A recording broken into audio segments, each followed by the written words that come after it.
అయ్యారంటే ఇంతకుముందు ఎప్పుడు జరగల. అసలు మనం అధికారంలో ఉన్నప్పుడు ఏ రోజు ఎంకరేజ్ చేయాల. ఎన్నికలు అయ్యేదాకా మాత్రమే రాజకీయాలు, ఎన్నికలు అయిపోయిన తర్వాత మనకు ఓటు వేయని వారు కూడా మనవారే అన్నట్టుగానే ప్రతి అడుగు కూడా మనం అలాగే వేసాం. ఏ స్థాయిలో అలా అడుగులు వేశాము అని అంటే ఏకంగా మనకు ఓటు వేయని వారిని సైతం కూడా వెతుక్కుంటూ వెళ్ళి డోర్ డెలివరీ చేస్తూ ప్రతి పథకం కూడా అమలు చేశాం.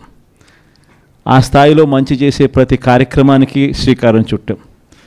ఎక్కడా కూడా డిస్క్రిమినేషన్ అనేది ఉండకూడదు, ఎక్కడా కూడా కరప్షన్ అనేది ఉండకూడదు అనే ముఖ్యమైన ఉద్దేశాలతో అడుగులు పడ్డాయి. ఎక్కడా కూడా మనకు ఓటు వేశాడా, ఓటు వేయలేదా, నీ కులం ఏమిటి, నీ మతం ఏమిటి, నీ రాజకీయ అఫిలియేషన్ ఏమిటి అని చెప్పి ఇటువంటి ఏవి కూడా ఎప్పుడు కూడా ప్రస్తావనలకు కూడా రాకుండా అడుగులు వేశాం.